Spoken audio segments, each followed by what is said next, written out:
Paz venha a todos. Vamos aos recados da noite.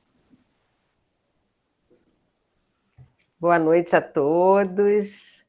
Sejam todos muito bem-vindos a mais uma noite da Corrente do Bem do Lar Francisco de Assis, nessa sexta-feira. Então, todos sejam muito bem-vindos.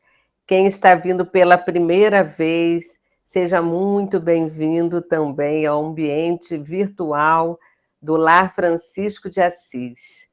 E para quem já está aqui conosco, gratidão por mais uma vez estar aqui, reforçando essa corrente de amor, de paz, de união.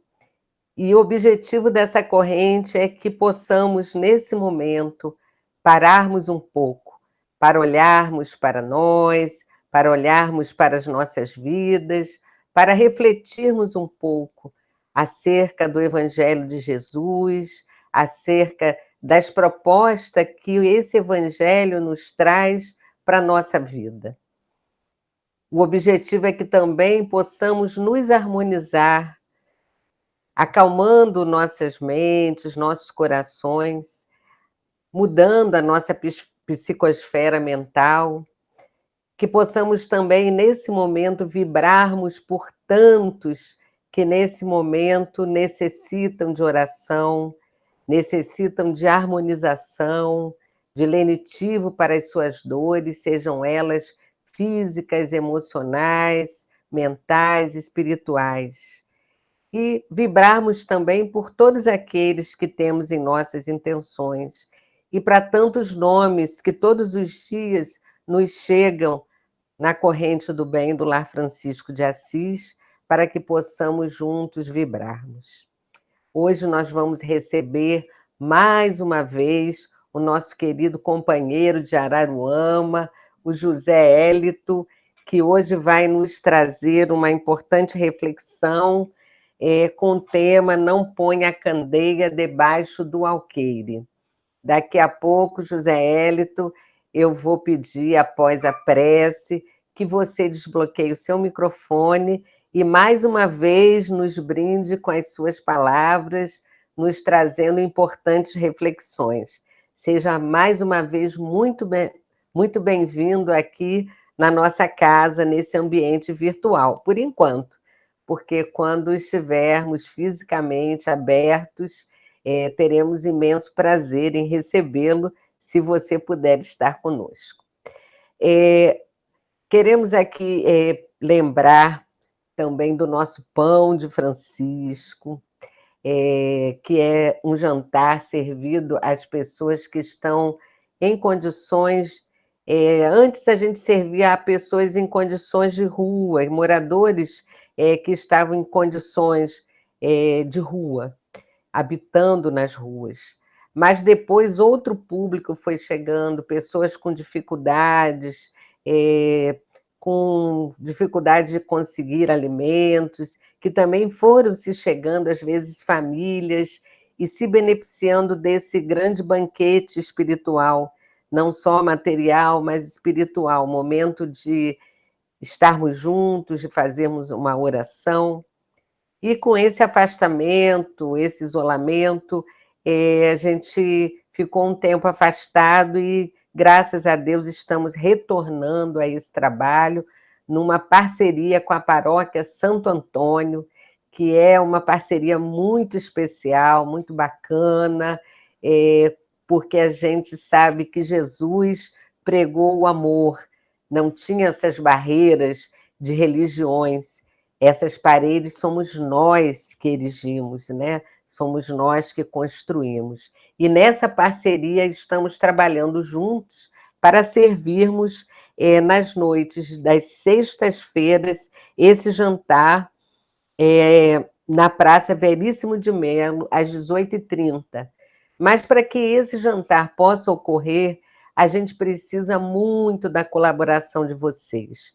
Então, a gente pede a quem puder que doe o que puder, não precisa ser grande quantidade, aquilo que você puder disponibilizar, porque o pouco de cada um vira o muito que necessitamos, e vamos poder oferecer essa alegria, esse momento tão especial, né, de grande emoção para aqueles irmãos que muitas vezes não têm o que comer e que recebem uma refeição tão especial, feita com tanto amor.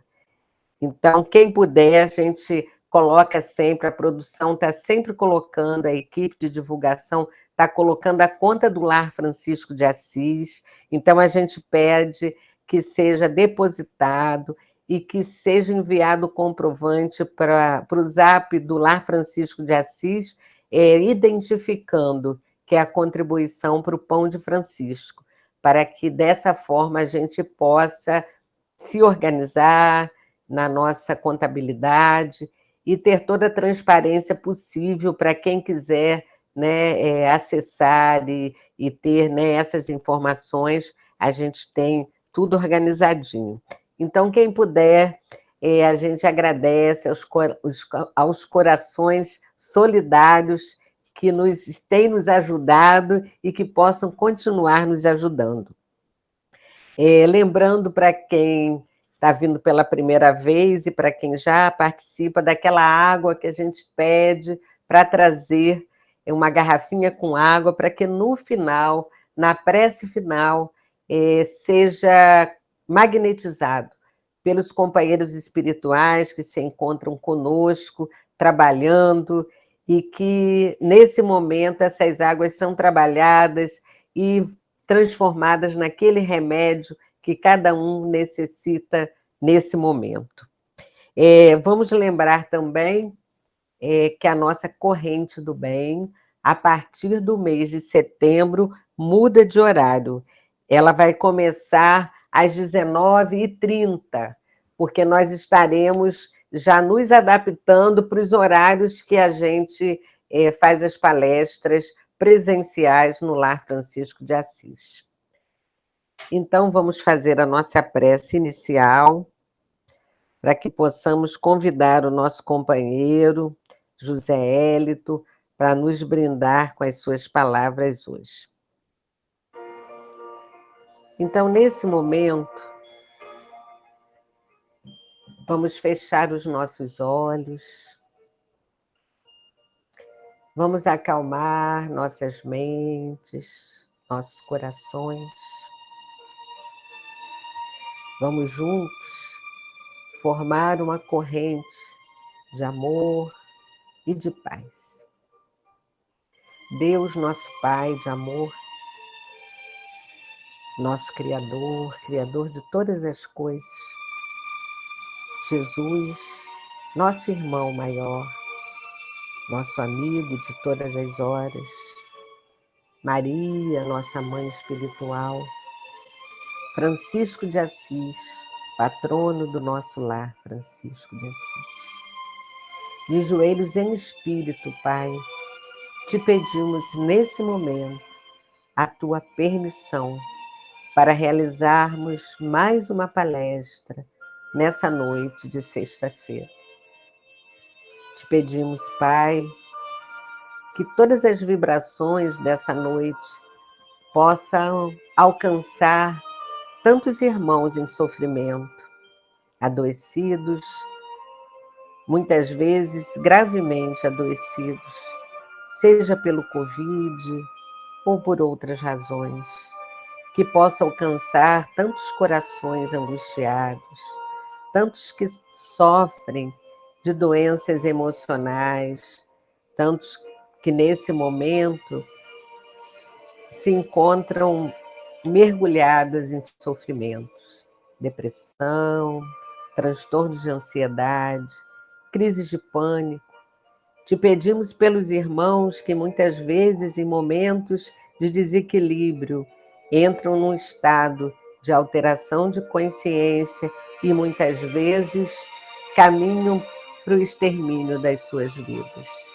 Sabedores que somos da imortalidade da nossa vida e que a vida continua, que cada irmão possa ter essa paz interior, ter essa tranquilidade e fortalecimento da sua fé, compreendendo que tudo está certo como deve ser e que o Pai não nos desampara nunca, que a certeza da imortalidade, de que somos filhos de Deus, nos trará mais tranquilidade, mais segurança para atravessarmos toda e qualquer dificuldade.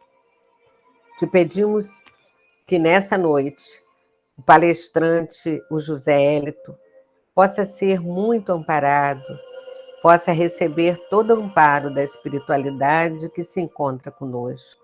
Que ele seja um instrumento de Francisco de Assis a nos trazer reflexões, a nos ajudar a repensarmos as nossas ações, as nossas vidas e que as nossas consciências possam se ampliar um pouco mais na noite de hoje. Que a nossa luz brilhe, que possamos colocar a nossa luz a brilhar, que possamos sair dessa escuridão que muitas vezes mergulhamos. Ampare a todos que aqui estão nos acompanhando, a todas as famílias aqui representadas. Que essa noite seja um bálsamo curativo para cada um de nós. Fique conosco, Pai querido, que assim seja, graças a Deus. José Hélito, agora é com você, desbloqueie o seu microfone e mais uma vez traga as suas palavras para nos ajudarem nessas importantes reflexões. Paz e bem, que Jesus te ampare. Que o Senhor Jesus possa Ele, mais uma vez, nos envolver e nos guardar em sua paz.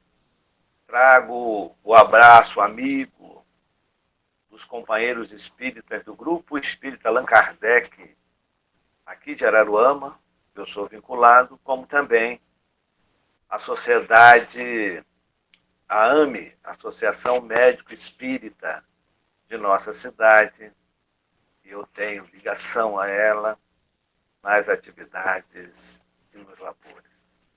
Agradeço a Ângela por essa expressão tão solidária, terna, na apresentação que fez, ao Diogo pela mensagem via WhatsApp, esclarecendo o procedimento para o contato de agora, a Christian, pelo ensejo de aqui estarmos, objetivando a reflexão sobre o tema já aludido pela companheira. E nesta noite nós iremos falar justamente sobre não ponha a candeia debaixo do alqueire. É o capítulo 24 do Evangelho segundo o Espiritismo. Em Mateus, o cronista do Evangelho teve o ensejo de registrar as palavras de Jesus que se tipificam no capítulo 5, versículo 15. Ninguém que ponha uma candeia debaixo do alqueire, põe-na ao contrário, retificando. Ninguém acende uma candeia e coloca debaixo do alqueire. Ao contrário, põe-na no candeeiro para que a luz possa se estender a toda a casa. Então, o que é uma candeia? Uma candeia seria uma vela, uma lamparina, um lampião, que nós vamos colocar sobre um candeeiro, uma estrutura, a fim de que essa luminosidade possa atingir todos os ambientes de uma casa e por, de fato, fazer luz. Né? Mas Jesus, ele também, o evangelista Lucas, no capítulo 8, 16 a 17, vai anotar o seguinte: ninguém há que, depois de ter acendido uma candeia, a cubra com um vaso ou a ponha debaixo da cama. Põe-na sobre o candeeiro, a fim de que os que entrem vejam a luz. Pois nada há secreto que não haja de ser descoberto, nem nada oculto que não haja de ser conhecido e de aparecer publicamente. Isso está em Lucas também. E nós vamos ver as anotações de Mateus em 13, de 10 a 15, que diz o seguinte: aproximando-se, disseram-lhe os discípulos: por que fala por parábolas? Respondendo-lhe, disse ele: é porque a vós outros foi dado conhecer os mistérios do reino dos céus. Mas a eles isso não lhe foi dado. Porque aquele que já tem, mais se lhe dará, e ele ficará na abundância. Aquele, entretanto, que não tem, mesmo o que tem se lhe tirará. Falo-lhes por parábolas, porque vendo não veem, e ouvindo não escutam e não compreendem. E nele se cumprirá a profecia de Isaías, que diz: ouvirei com os vossos ouvidos, e não escutareis. Olhareis com os vossos olhos, e não vereis. Porque o coração deste povo se tornou pesado, e seus ouvidos se tornaram surdos. E fecharam os olhos para que seus olhos não vejam, e seus ouvidos não ouçam. Para que seu coração não compreenda e para que, tendo-se convertido, eu os não escuto. Mateus 13, 10 a 15. Então, meus queridos amigos, o alqueire, ele era nada mais do que uma peça de madeira, um pequeno móvel. Né? Então, Jesus, ele emprega essas imagens para trazer aí uma lição, um ensinamento.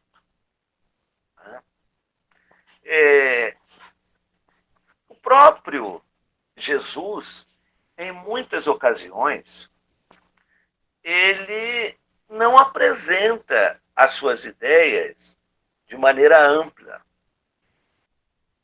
a todos. Ele reserva uma cota de conhecimento a ser apresentado aos apóstolos. Porque ele reconhece que para entender determinadas ideias, há uma necessidade imperiosa de um conhecimento prévio. Então, quando os discípulos lhe perguntam por que ele fala por parábolas, porque a parábola tinha uma alegoria, um sentido figurado, conotativo, uma simbologia, era justamente se ele falasse de maneira clara sobre, por exemplo, a comunicabilidade com os espíritos, ele não seria entendido. Mas determinadas ideias ele poderia apresentar aos apóstolos. E assim o fez, mas até mesmo os apóstolos, toda a verdade não foi comunicada. Porque lhe faltava o quê? Desenvolvimento evolutivo.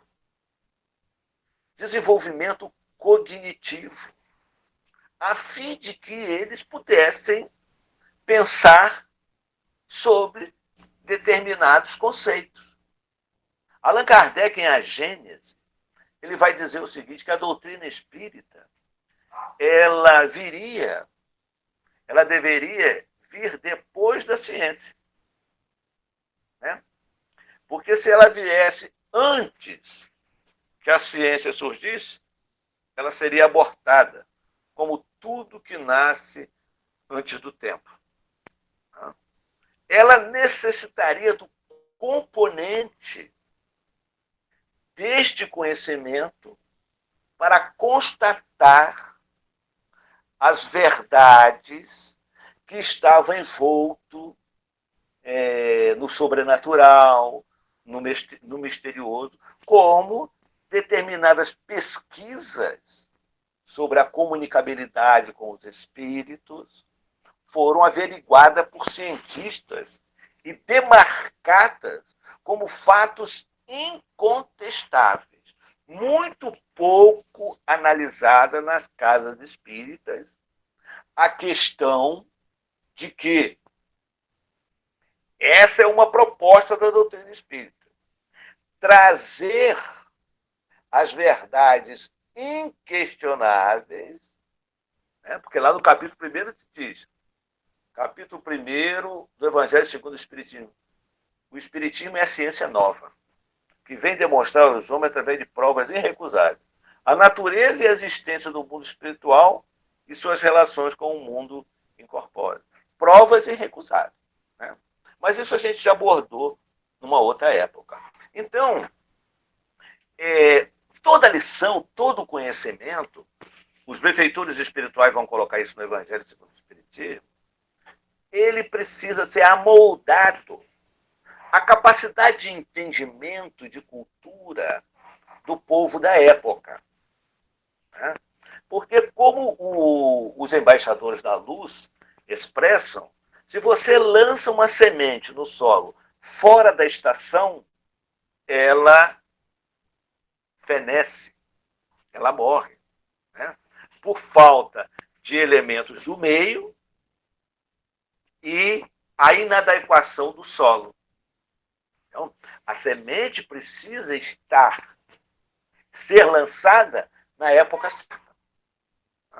Então, vejamos que o que Jesus apresentou de maneira muito clara ao povo, à massa, foi dois aspectos essenciais da lei de Deus, para que se conquiste o reino dos céus: a caridade e a humildade. A caridade para com o próximo e a humildade. Isso ele colocou de maneira clara para todos. Né? Há lá a parábola do bom samaritano, que nós não vamos citar aqui, né? Que todos conhecem. O homem atingido, ser viciado pelos assaltantes, ficou à margem do caminho, aflito, ensanguentado. Vem o levita, vem o sacerdote, passam, não conhecedores da lei. E não tem um movimento de ajuda, de solidariedade. Mas vem o samaritano, que era abominado, achincalhado pelo povo de então. Então ele para, vê o homem sofrido, vai até ele, ajuda. O pão de Francisco, que a Ângela também citou. Olha a caridade aí. O pão de Francisco. Vai lá, cuida das feridas, leva a estalagem, deixa uma quantia em dinheiro, vai à sua tarefa específica e retorna, a fim de que possa verificar como se encontrava aquele homem. Então vejamos que as gerações, ela tem a sua infância, tem a sua adolescência e tem a sua maturidade. Então, as coisas, elas surgem no tempo em que instrumentos valiosos do progresso fazem a suscitar. Por exemplo, a inteligência. Deus confere ao homem a inteligência.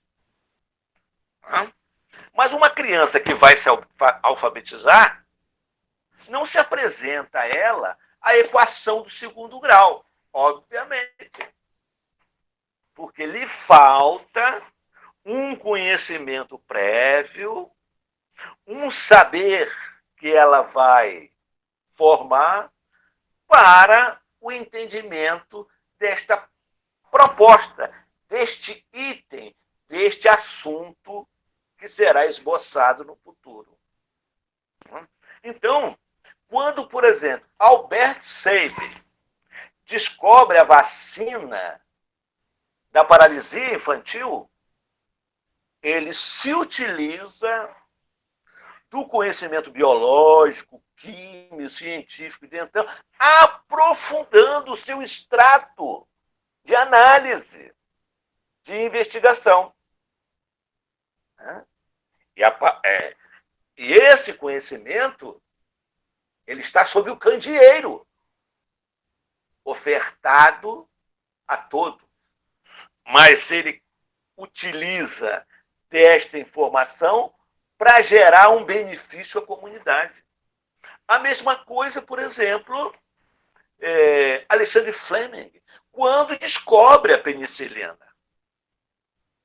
Utiliza, faz uso deste arcabouço de ideias que foi trabalhado por outros indivíduos, que naquele momento, como não ficou escondido, como estava veiculado, a luz estava no candeeiro, iluminando o ambiente, a luz da informação, do conhecimento, ele consegue chegar a elaborar o medicamento penicilina. Então, vejamos. A mesma coisa na casa espírita. As crianças não começam pelos grupos de estudo, né? Tem que ser lá pela evangelização. Tem que ser lá pela evangelização. Chega um ponto nesse texto, aqui nesse texto, que os benfeitores espirituais dizem assim: sem a luz da razão, desfalece a fé. Sem a luz da razão. Essa é uma questão fundamental, gente. Fé inabalável é aquela que pode encarar frente a frente a razão em todas as épocas da humanidade. Então, nós não acreditamos porque simplesmente está alguém falando e dizendo que é assim. A nossa fé aumenta dia a dia porque compreendemos. Quando se fala que a vida continua depois da morte, não é porque um espírito chegou e escreveu e acabou. É porque houve experimentação científica, confirmação científica. Nós tivemos, eu vou citar porque é pouco citado no movimento espírita. Um extraordinário médium, que eu acredito que aí em Macaé muita gente conheceu. Júlio César Grande Ribeiro, o Julinho, um notável médium de recursos paranormais excelentes, que deu várias contribuições em demonstração da imortalidade da alma. Inclusive no campo dos efeitos físicos. E era meu amigo pessoal. Me contou ele na minha casa que uma senhora, desenganada pelos médicos, já com um câncer de mama avançadinho, tomado de ferida os seus seios, ela busca ele e fala assim: Julinho, será que a nossa irmã Sheila não podia me ajudar nessa doença que eu enfrento? Senhores e senhoras que me ouvem, muito pouco noticiado o trabalho excelente desse medianeiro do Senhor. Então o espírito Sheila se materializa, traz uma pipeta com um remédio, pinga nos seios da senhora. Um mês depois, ela está radicalmente curada. Médium de portador da mediunidade poliglota, que escrevia e falava em idiomas que ele desconhecia. Escrevia no inglês, no francês, no espanhol, no árabe, demonstrando a legitimidade do fenômeno mediúnico, de que a vida continua depois da morte. Trabalhou nas cartas consoladoras, trazendo um mundo espiritual, informações de entes queridos desencarnados que os seus familiares puderam constatar, detalhes só conhecidos das pessoas. Na Europa existia um jornalista, um orador, um conferencista, chamado George Seston, um adversário ferrenho da doutrina espírita. As suas conferências eram plenas, cheias de ataques à doutrina espírita. Tanto a denegria em suas palestras como em seus escritos.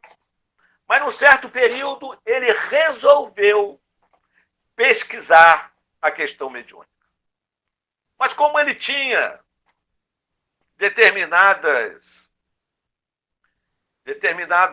padrões de fixação de pensamentos radicais, ele só confiou em efetuar a pesquisa com elementos da sua família, na própria família, porque lá se encontrava médiuns de potencial significativo. Durante 15 anos, fez uma pesquisa rigorosa. E depois dessa pesquisa, apresentou em suas palestras, em escritos, de que a continuidade da vida é um fato real e verdadeiro. E aí nós vamos ter, por exemplo, eu já citei em outras palestras, nós vamos ter César Lombroso, Ernesto Bozano, William Crookes, provando isso diante da sociedade científica, diante dos núcleos acadêmicos da época. Foram perseguidos, foram caluniados, mas, no entanto, ficou demonstrado de que a vida continua depois da morte. E com as consequências dos nossos atos de hoje. Esses homens colocaram, num certo momento, a candeia, o lampião do conhecimento aceso, como fez Francisco Cândido Xavier, meus queridos amigos. O livro Nosso Lar, um livro soberbo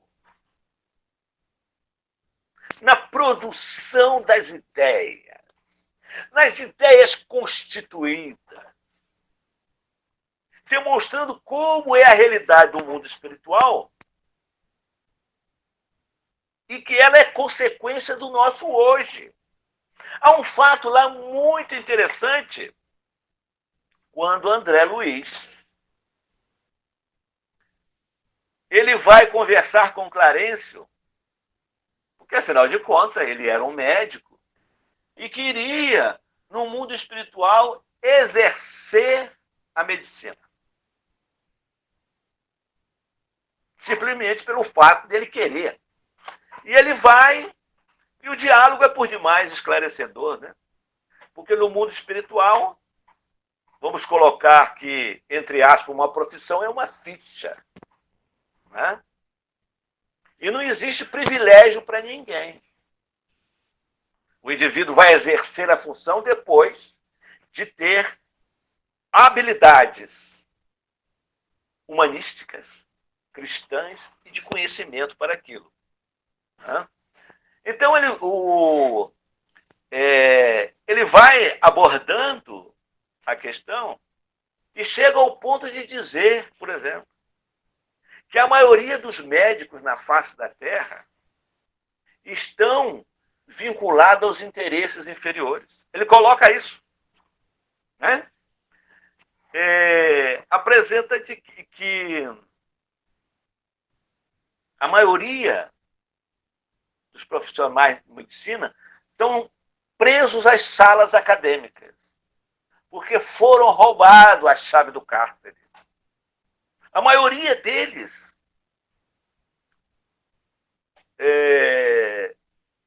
desenvolve o raciocínio Clarencio. Estão apegados ao ganho, à multiplicação do dinheiro, dos bens materiais, do que basicamente com o ofício da medicina, do cuidar do semelhante. Quando desencarnam, se encontram em situações dolorosas. Olha que coisa! Interessantíssimo esse aspecto, esse fato. Ô, gente, vocês me dizem aí qual é a hora que eu tenho que parar, hein? É 7 horas? Por favor, manda uma mensagem aí para mim. Que a gente vai conversando, não é? 19 horas, que beleza. Muito bem. Então, meus queridos amigos, nós vemos, por exemplo, né, nos dias de hoje, fatos que os benfeitores espirituais nesse capítulo relatam, que muitas vezes as criaturas utilizaram deste conhecimento acerca das leis naturais da vida para controlar as massas. Né? Controlar as massas. O conhecimento da reencarnação, da mediunidade, da comunicabilidade dos espíritos, da lei de ação e reação, ficava circunscrito ao grupo dos iniciados, dos sacerdotes, que movimentavam muitas vezes efeitos físicos para estabelecer um controle sobre o agrupamento humano, né?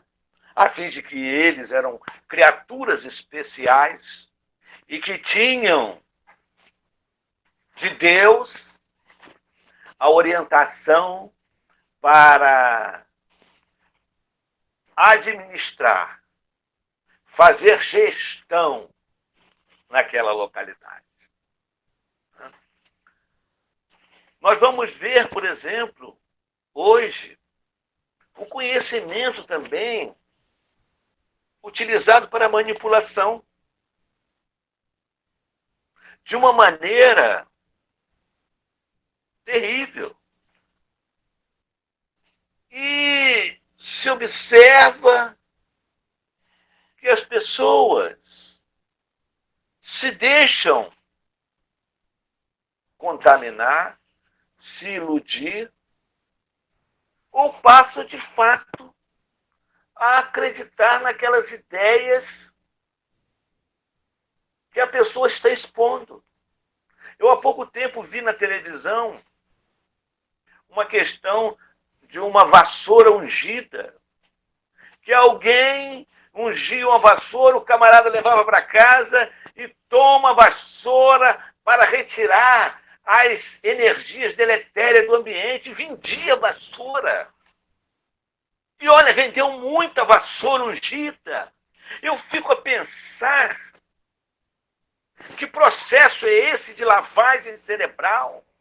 A tal ponto, né, que o indivíduo dana a comprar vassoura, que aquela vassoura é especial, que ela produz um efeito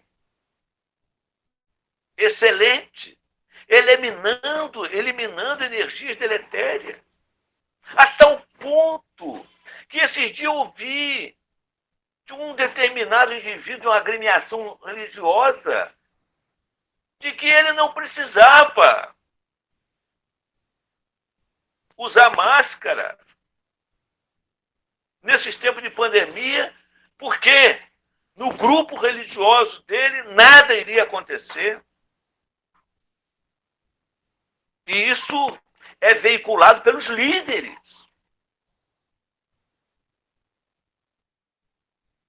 Nós vemos, por exemplo, na mídia, nesse tempo, a influenciar e a controlar pessoas através das fake news.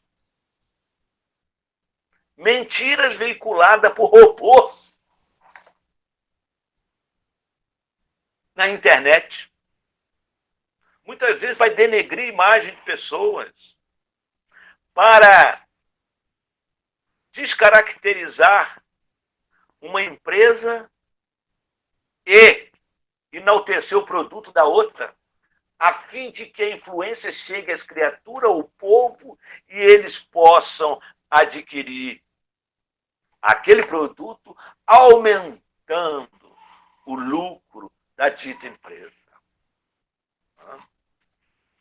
Então, meus queridos amigos, vamos em frente.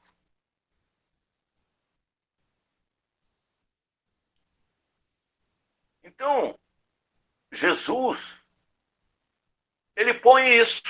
Né?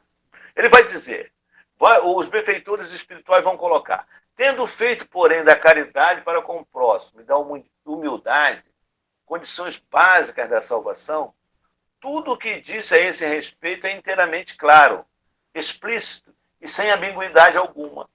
Lógico, eu falei há pouco. Nesse aspecto, esse foi a lição que chegou à massa, né? Que era necessário para ela, naquele momento. Claro, sem subterfúgios, sem alegorias. Né? Então, isso ultrapassou os tempos. Nós vamos ver, por exemplo, Madre Teresa de Calcutá indo para Loreto, para a própria Calcutá, a fim de atender as pessoas que não possuíam sequer um teto ou um pedaço de pão para saciar a sua fome. Toda vez que viste a um desses pequeninos, é a mim que tu fazes. 2 caminhos, aspectos para chegar ao reino dos céus.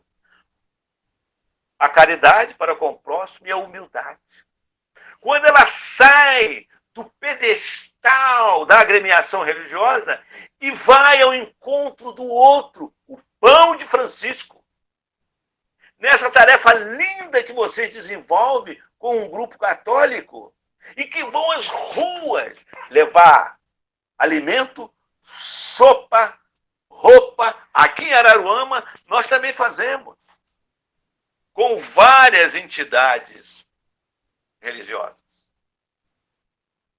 Protestantes, católicos, umbandistas. Cada dia um vai com um grupo para que aqueles não morram de fome. Sobre as marquises das ruas. O Senhor, dirá Emmanuel, não distingue o templo e a oficina. Por louvá-lo no templo e esquecê-lo nas ruas, é que mergulhamos em reencarnações dolorosas. Nós estamos louvando no templo, mas esquecendo das dores, que são o látego na personalidade humana. Nós estamos esquecendo de que o espírita, no sentido espírita da ação, ele precisa intervir na sociedade. Não é atuando somente na casa espírita que vai alterar o mundo, mudar o mundo. Mas é atuando no campo da sua profissão, no campo político, no campo social, no campo econômico, sendo um cidadão onde observe as questões relevantes e solicitá-la à autoridade. sem anarquismo, sem guerra. Isso é atitude espírita de ser.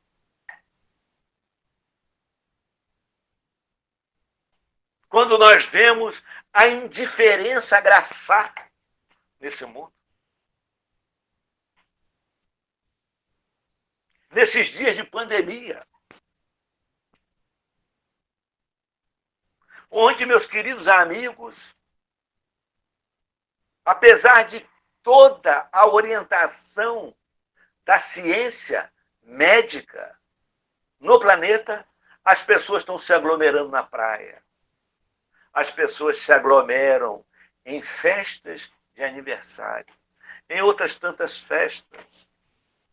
A gente chega na rua, nunca se viu tanta gente na rua. Eu fico a pensar, será que todas aquelas pessoas precisavam estar na rua?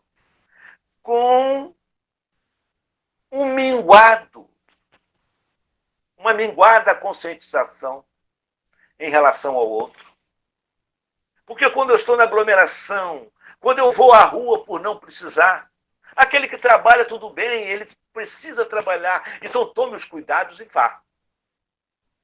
Mas aquele que não precisa, pode estar contaminado e contaminar outros tanto, pode não estar e se contaminar. E aí fazer com que esse micro-organismo severo e cruel chegue a tantas outras pessoas. São mais de 117 mil mortos. Então nós vemos a falta de consciência das pessoas, a inferioridade da criatura humana. A candeia está sobre o alqueire, a informação está aí. Chega de todos os quadrantes midiáticos, televisivos. No entanto, nós observamos quão egoísta, inferior está a criatura humana que não se preocupa com o teu irmão. Você vai numa fila, numa farmácia, as pessoas estão quase colando em você. Se você se dirige para uma abordagem educativa e disciplinadora, ficam zangadas. Olha que coisa.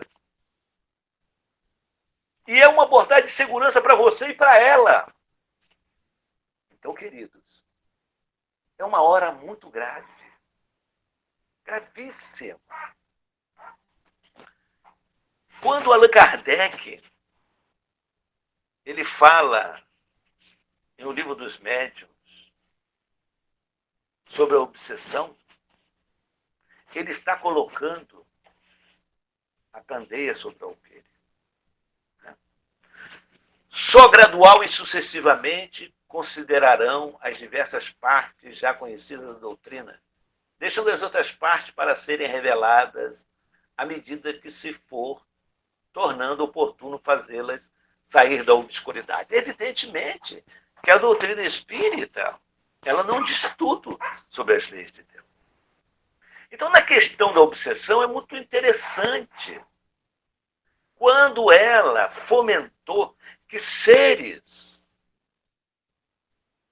incorpóreos, seres espirituais mergulhados no azedume, na ira, no ódio, influenciam criaturas, desequilibrando o seu psiquismo, o seu corpo físico e levando a quadros de desajuste profundos.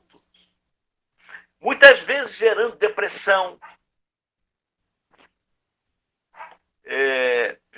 o transtorno obsessivo-compulsivo, síndrome do pânico, transtorno de ansiedade, doenças físicas, porque aquela contaminação fluídica, com tanta frequência, desequilibra o metabolismo celular, fazendo surgir enfermidades. Então, meus queridos amigos,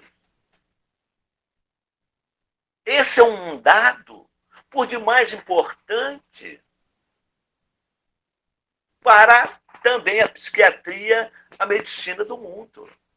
Que muitos desses problemas, desses transtornos psicológicos, são oriundos de uma fonte espiritual que muitas vezes o médico não conhece.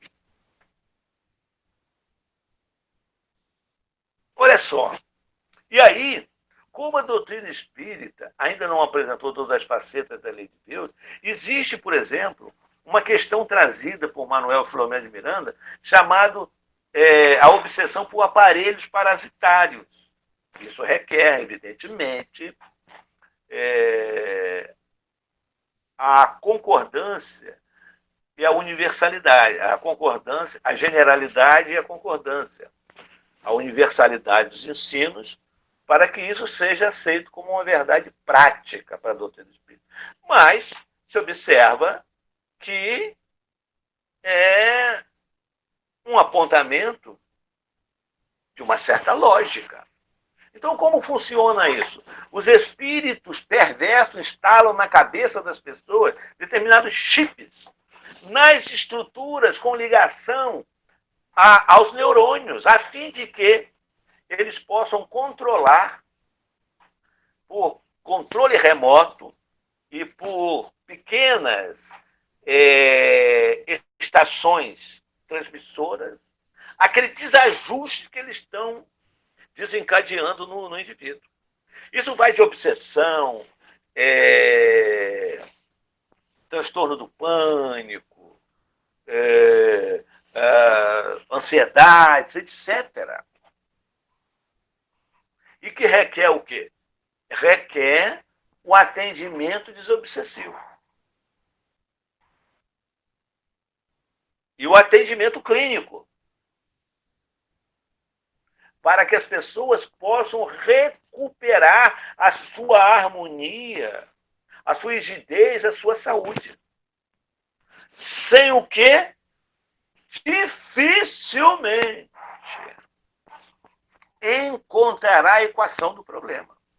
E a maioria dos médicos não tem essa informação. Então, quando a medicina, que já está acontecendo, ela compreende, visualiza a realidade espiritual da criatura, ela poderá fazer prodígios. Então, o Espiritismo traz para a ciência do mundo um enfoque muito importante para a compreensão da natureza do ser. Porque o que é o homem? O que é o homem ser encarnado? Espírito utilizando um corpo. E que a sua vida não acaba com o extermínio da matéria. O ser espiritual continuará a viver de acordo com as suas ações de agora, com o seu comportamento desse instante. Existe lá no Evangelho segundo o Espiritismo, uma abordagem a respeito de uma citação de Jesus, quando ele fala o seguinte: Jesus enviou seus 12 apóstolos depois de lhes haver dado as instruções seguintes: não procurei os gentios e não entrei nas cidades dos samaritanos. Ide antes em busca das ovelhas perdidas da casa de Israel. E nos lugares onde fordes, pregai dizendo que o reino dos céus está próximo. Mateus 10, 5, 7. Então você veja bem que parece contraditório isso, né? O evangelho veio para todos? Sim. Ué, mas como é que aqui o Cristo orienta os apóstolos a ir oferecer conteúdo às ovelhas perdidas da casa de Israel? Não procureis, de Jesus, os gentios e os samaritanos. Ué, está privilegiando os judeus? Interessante. que os benfeitores espirituais vão colocar, os judeus, eles já traziam um conhecimento prévio. Então, lhe foi oferecido, evidentemente, um conteúdo mais substancial. Eles acreditavam no Deus único, né? E favorecia o entendimento de determinados aspectos da lei de Deus. Quanto aos gentios, a alfabetização espiritual ainda tinha que ser realizada. Então, daí aquela colocação: a quem mais tem, lhe será dado. Então, vejamos.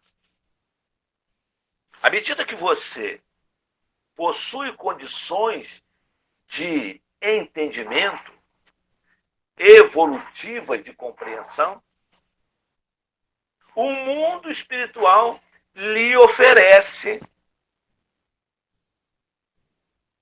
conhecimentos, informações acerca desta realidade.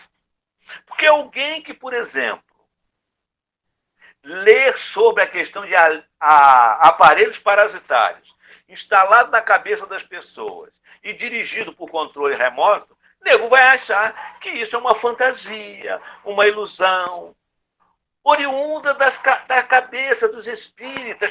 Né? Olha, essa turma está perturbada, esses espíritos estão inventando, isso é uma ilusão. E nós sabemos que é uma possibilidade lógica. Lógica. Hoje a ciência não põe determinados chips na estrutura cerebral do indivíduo para facilitar o equilíbrio da sua saúde. Então, meus queridos amigos, vejamos isso. Né? As trevas é tão terrível, ela é tão terrível, né? Porque, por exemplo, Chico Xavier, desde criança foi perseguido pelas trevas. Como assim? E aqui nessa obra fala da mediunidade. Esse capítulo fala sobre a mediunidade. Não põe a candeia debaixo do alqueire. Fala sobre a mediunidade. Né? Que ela é dada ao ser humano, independente da sua moral. Para que o imperfeito, o indivíduo que está afivelado a determinados gravames da lei de Deus, ele tenha a oportunidade de pagar os seus débitos, atuando na mediunidade com Jesus. Quantas pessoas perderam a oportunidade? Quantas pessoas se desviaram, por exemplo, fazendo da mediunidade um comércio? Médios que a gente conhece, que fez inclusive até uma editora, aonde os livros que vendiam era para os recursos era para sua conta bancária. E ela afirmava que não ia viver igual a Chico Xavier. Chico foi. Então as trevas dão esse direcionamento equivocado. E lá no livro, Os Mensageiros, vai dizer que a maior parte dos médios fracassa. Justamente pela prepotência, pelo orgulho, pelo egoísmo. Chico Xavier é perseguido desde criança. Quando ele vai para a casa de Rita de Cássia e sua mãe desencarna, ele recebia uma surra quase todo dia. Você imagina isso para quê? Para debilitar o organismo, onde está radicada a mediunidade, no organismo, a fim de que ele se desestruturasse. Mas vem Cidália Batista, o anjo bom, e aí ele pode dar continuidade às suas tarefas, ao desenvolvimento do trabalho.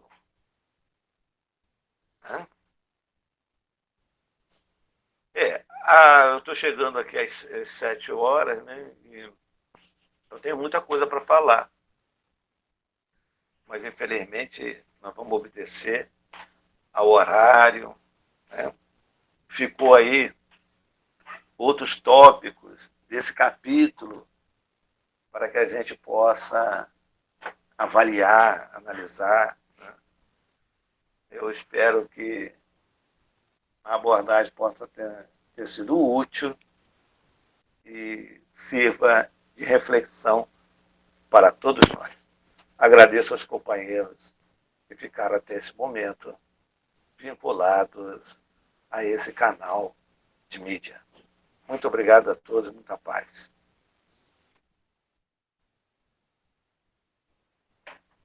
José Hélito, muito obrigada pelas suas reflexões, né? Infelizmente o tempo voa, né? E quando a gente percebe, não deu conta de falar de tudo. Mas essa é também uma oportunidade de você, quem sabe, estar conosco em outro momento, né? Então, muito obrigada por você ter trazido essas reflexões para cada um de nós que está aqui, a importância, né, do Evangelho do Cristo, do conhecimento, e tantas outras reflexões, né, da maneira de trabalhar, né, com as pessoas que estão em desequilíbrio, nas suas questões emocionais, né, essa visão, né, que do trabalho conjunto, né, da parte mediúnica, da parte desobsessiva da pessoa, com trabalho também para que a pessoa possa fazer as modificações tão necessárias com um profissional, um psiquiatra, um outro profissional que possa, né, dar essa contribuição e tantas outras coisas, né, que você nos fez pensar nessa noite. Eu acho que a gente não tem perguntas, deixa eu só confirmar aqui. Não, nós não temos perguntas, e eu convido a você, José Hélito, para as suas considerações finais, para falar mais um pouquinho, né, conosco, né? Então, faz as suas considerações finais, que assim a gente te ouve mais um pouco. Pois é, a doutrina espírita, ela é uma grande luz. Ela está sobre um candeeiro,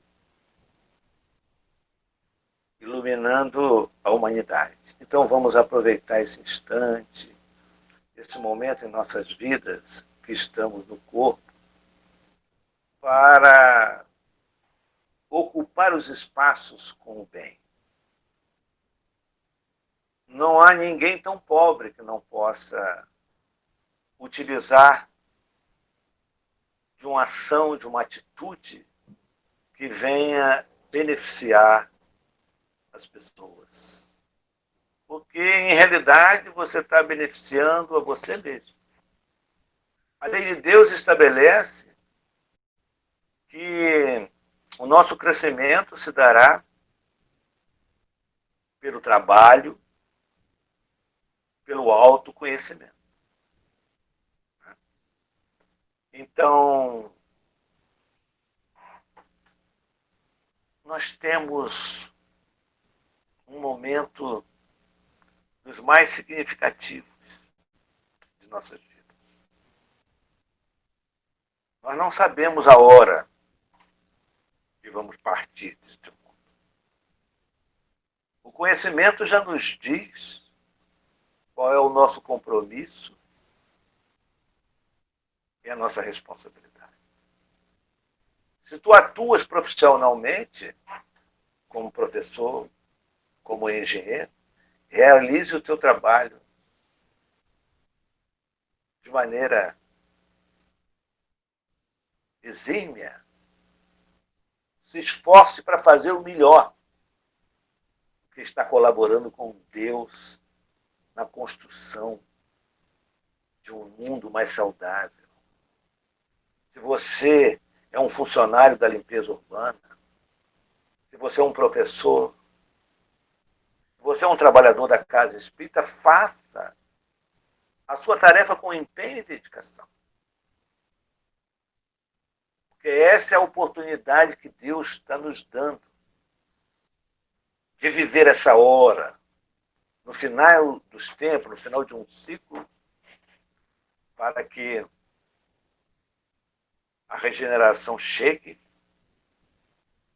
tornando os 4 cantos desse planeta mais oxigenado, mais saudável.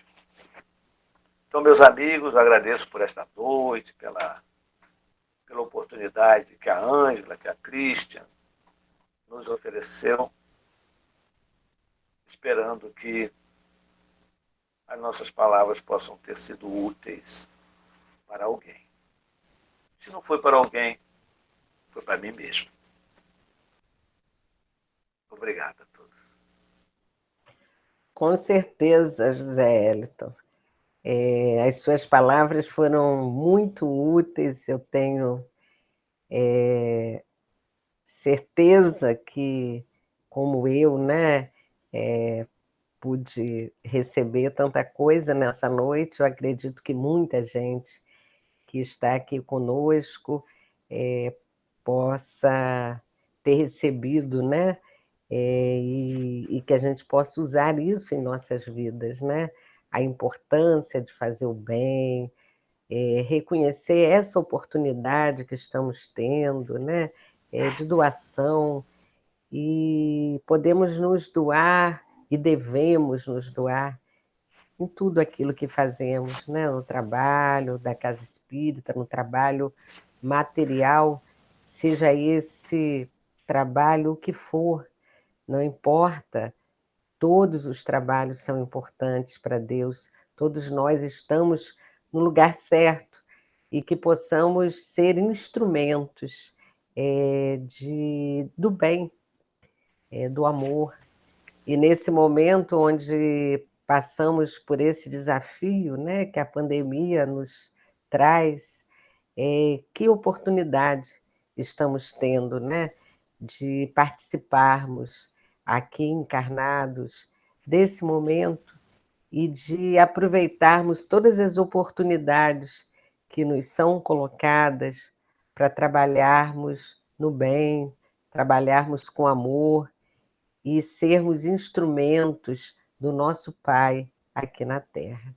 Então, a nossa gratidão por mais uma vez nos trazer essas reflexões tão importantes, que Jesus te abençoe e que nós possamos, né, trabalhar na seara do nosso Pai, sendo instrumentos, né, procurando nos melhorarmos cada vez mais.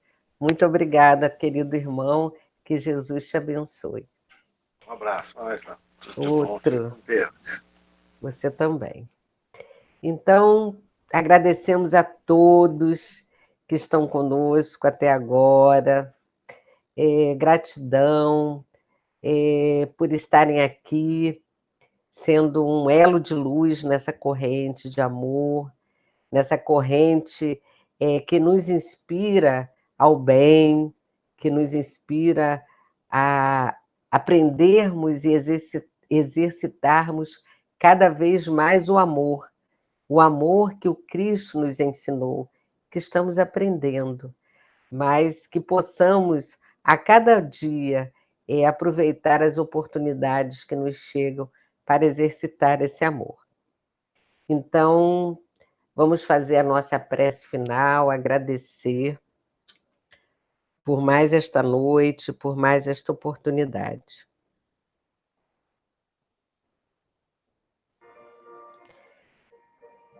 Então, nesse momento, Pai, queremos te agradecer mais uma vez por esta oportunidade de estarmos aqui reunidos nessa corrente de amor, nessa corrente do bem, nessa corrente de paz. Que possamos, Pai, refletirmos sobre tudo aquilo que nos foi trazido essa noite pelo nosso irmão. Inspiração da espiritualidade, e que cada um de nós que aqui está e que cada um que vai ouvir essa palestra em algum momento precisava ouvir. Que possamos aproveitar essa grata oportunidade que estamos tendo de reencarnarmos aqui na Terra, de estarmos aqui com a oportunidade de sermos espíritos melhores, de evoluirmos, de progredirmos. Que possamos enxergar toda a possibilidade do bem que possamos realizar. Que possamos enxergar as oportunidades que temos de exercitar o amor, essa centelha divina que foi colocado dentro de cada um de nós. E te pedimos assim, Pai, que fortaleça cada um que aqui está, a cada família aqui representada, a todos aqueles que nesse momento estejam em algum sofrimento, que as suas consciências possam ser despertas, que o amor toque cada coração através de todo o bem que possamos realizar. Que essa noite, Pai, possamos sentir a Tua presença em nossos lares e que possamos fazer do Evangelho um guia de vida a iluminar o nosso caminho. E que essas águas colocadas diante de nós possam ser trabalhadas pelos companheiros espirituais e transformadas no medicamento que cada um de nós necessita nesse momento. Que possamos sair daqui, Pai, mais fortalecidos do que chegamos. E que possamos fazer do amor o remédio para as nossas vidas. Gratidão, Pai, que assim seja, graças a Deus. Então, meus irmãos, mais uma vez, boa noite a todos. E no domingo estaremos aqui de novo, ainda no horário das 18 horas, mas na semana que vem a nossa corrente do bem passará a acontecer às 19h30. Se você se sentiu tocado por essa palestra, se você lembrou de algum irmão que vai ser beneficiado por isso, compartilhe o link da palestra, convidem mais um irmão para estarem aqui participando pelo YouTube, pelo Facebook, curtam a nossa página, nos ajudem com o Pão de Francisco. Gratidão a todos, paz e bem, e até domingo.